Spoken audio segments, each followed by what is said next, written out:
Introduction. According to surveys conducted by research firms and government agencies in Canada and America, North Americans are facing serious financial challenges.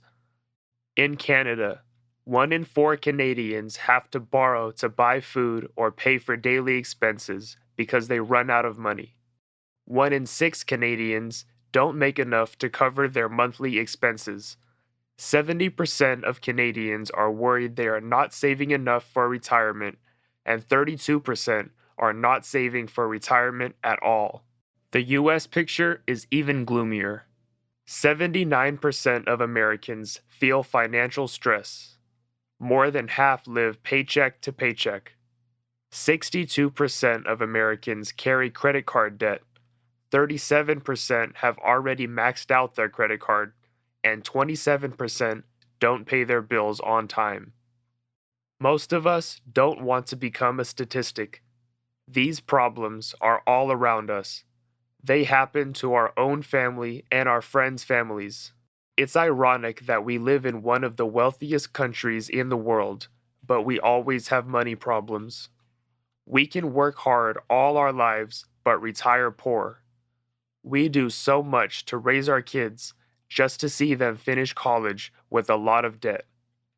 Debt becomes a way of life. We don't have much and we don't know much. Nobody teaches us how to manage our money in school. Financial issues are not often discussed, and financial products not always explained.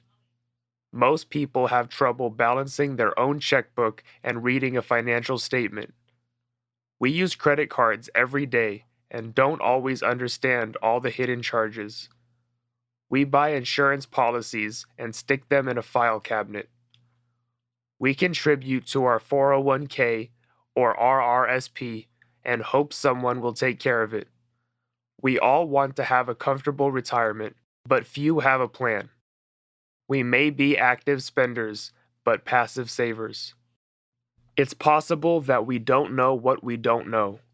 Even though the financial industry is one of the largest industries in the world, and even though we are flooded with financial news, channels, and websites, financial literacy is as murky as ever. There is a jungle of complex rules and regulations for the thousands of stocks, bonds, funds, savings plans, credit cards, and loans out there. We need to change, and the task won't be easy. But we need understanding first. The old days of passive dependence have to end. A new era of proactivism and financial freedom must begin. For this book, we want to explain finance as how a friend would talk to another friend. We want to make it simple enough, using common language for common people. We don't intend to get into a lot of detail, but are more focused on the fundamentals of how money works. We try to use simple examples and common assumptions. The best we can hope for is to get your attention and interest into financial matters and for you to obtain some basics of how money works. It's the first step toward your financial future. Like many of us, once you enter the gate of financial knowledge, you'll discover that it's doable to understand, plan, and build a financial foundation for your family.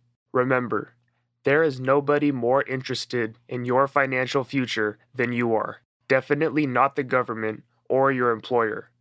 It's your responsibility to learn the simple rules of how money works. Understanding how money works is part of taking care of your family. You can do it.